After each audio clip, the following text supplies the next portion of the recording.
the hidden suffering of nightly awakenings and the true cause. Have you ever wondered why some of the deepest forms of suffering come not from the great tragedies of life, but from the small, silent interruptions that chip away at our spirit? Imagine an elder lying in bed, finally sinking into sleep, only to be pulled awake by an urge that feels urgent but is not. They rise slowly, walk down a cold hallway, return to bed, and stare at the ceiling as minutes become hours. By dawn, their body is heavy, their mind clouded, and their heart weary. This is not a rare story. It is the quiet suffering that many accept as normal, a suffering so common that it becomes invisible. Welcome to Buddha Story. What if I told you that much of this nightly torment is not destiny, not an unavoidable curse of age, but something far more subtle and more revealing? Modern science explains that in later years, the nerves around the bladder become overly sensitive, sending signals of urgency when there is little or no need. The brain believes these signals and interrupts the most precious stage of rest. But let us look deeper, through the lens of Dharma. This is not only biology, it is a mirror of the human condition. Buddhism teaches that suffering is born not merely from what is real, but from how the mind perceives what is real. Just as the bladder sends false signals, our minds send false alarms every day. We believe we are in danger when there is no threat. We feel abandoned when we are not truly alone. We crave endlessly, even when we have enough. The elder who rises again and again to a false call from the body is no different from the man or woman who spends life chasing shadows of fear and desire. In the early texts, there is the story of a monk named Ravata. He was diligent to the point of exhaustion. He believed that if he pushed harder, walked longer, sat stricter, he would break through to liberation. His body grew frail, his mind restless. When the Blessed One heard of this, he reminded Ravata of the lute. If the strings are too tight, they break. If too loose, they do not play. In the same way, a life pulled constantly by alarms that are false will break down, just as surely as a string snaps under strain. Think of another story often told in Zen halls. A monk walking in the dark sees what he believes is a snake lying across the path. His heart races, fear seizes him, and he retreats. When daylight comes, he discovers it was only a rope. His fear was real, yet its cause was false. How different is that from the elder who wakes at night believing the bladder is full, only to discover there was little need at all? The snake is a rope, the threat is an illusion, but the suffering feels genuine. And perhaps the most profound parable is from the Dhammapada, where the Buddha warns that the mind chased by delusion is like a man chased by enemies. The one who does not understand illusion runs endlessly, never resting, always on edge. How many of us live in this way? How many of us rise from bed at midnight, not just physically, but spiritually, responding to illusions we mistake for truth? When elders resign themselves to these false awakenings, they surrender to a life of illusions. They stop questioning the alarms. They stop investigating their source. But the path of the Buddha is a path of inquiry, of courage to ask, is this real? Is this necessary? Does this alarm have truth within it? By asking, by pausing, by refusing to be enslaved by every signal, we begin to see clearly. This is why understanding the hidden cause matters. Without clarity, we accept suffering as inevitable. With clarity, we recognize the difference between truth and illusion, between what must be endured and what can be released. The body may cry out in the night, but the wise one learns to listen with discernment. Sometimes the call is real. Often it is not. The wisdom lies in knowing which is which. The suffering of nightly awakenings, then, is not only the loss of sleep. It is a symbol of how illusion invades our lives. False alarms of the body mirror the false alarms of the mind. Both rob us of rest, both rob us of peace. But when we see clearly, when we refuse to rise at every whisper of Mara, we reclaim not only our nights, but our days. So as you listen, I invite you to reflect. How many of your alarms are real, and how many are ropes mistaken for snakes? How much of your suffering is inevitable, and how much is born of illusion? These questions are not meant to be answered quickly. They are meant to echo in the heart until the truth reveals itself.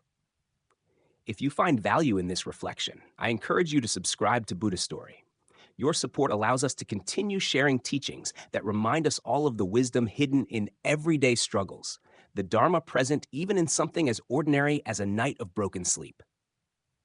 Now I leave you with a question to consider and to answer in the comments below. When you wake in the night of your own life, disturbed by signals that may or may not be real, which path will you choose? A.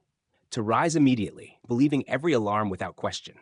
B. To pause, breathe, and examine whether the alarm is real or illusion. Comment with your answer, A or B, and let us see how many of us are ready to stop mistaking ropes for snakes, the gentle nightly ritual, and the path to inner balance. There are moments when healing does not come from pills or machines, but from the soft guidance of our own hands. Imagine this. 3 fingers below the navel, there is a point known in ancient medicine as the center of energy, the place where life force gathers and the mind is invited into calm. For centuries, monks and healers recognized this point as the seat of stability. Modern science now finds that this very area is linked to the parasympathetic nervous system, the system that governs rest, repair, and deep sleep. What tradition and science both affirm is that balance can be restored not through force, but through the most delicate of gestures. The practice is simple, yet profound.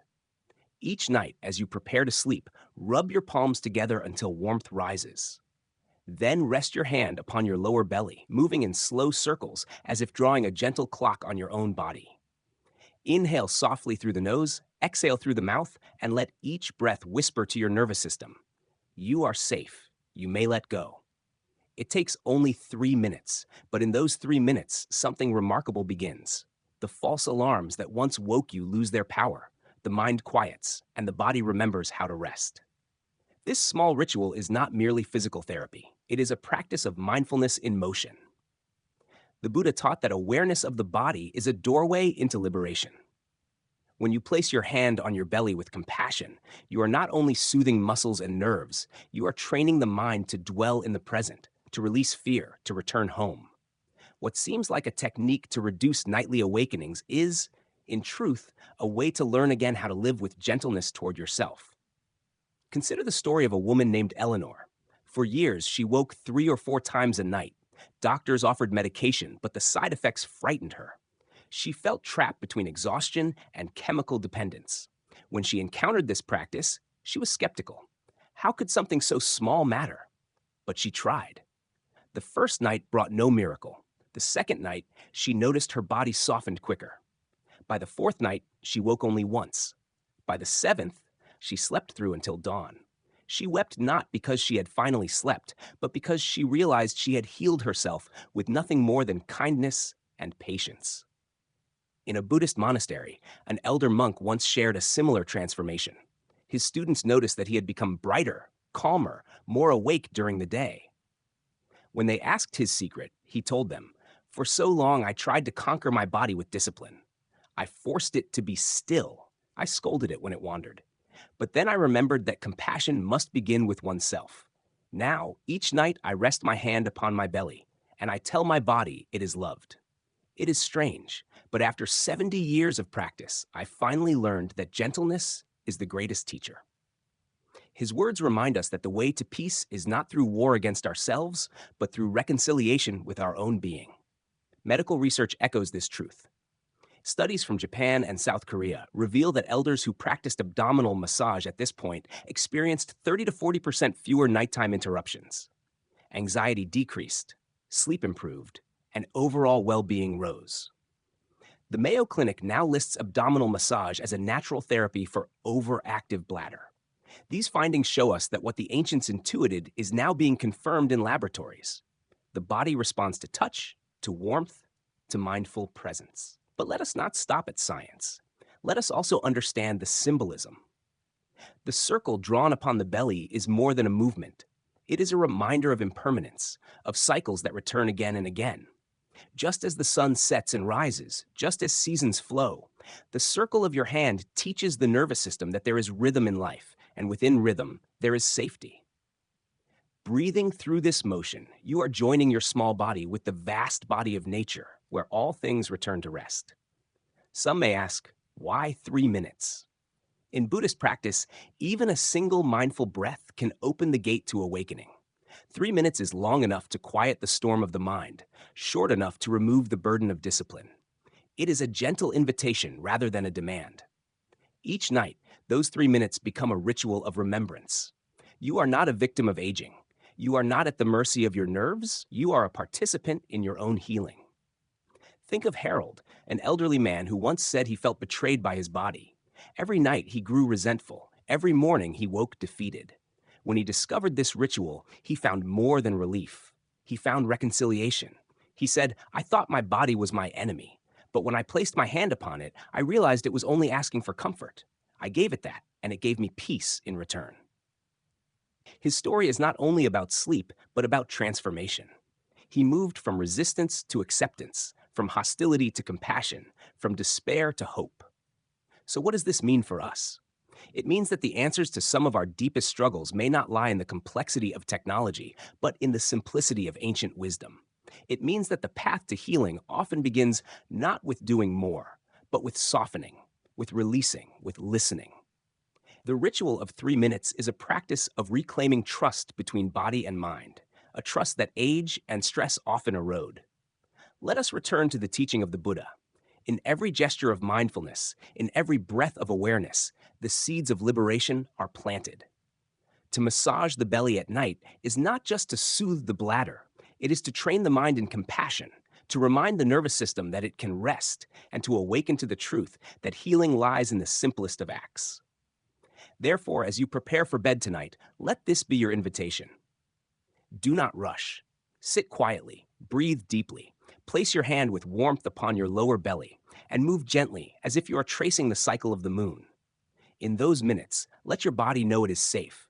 Let your mind remember that illusion does not need to command you. And when sleep comes, let it be not a battle won, but a gift received. For in the end, peace is never taken by force. It is given softly in the quiet circles of our own compassion.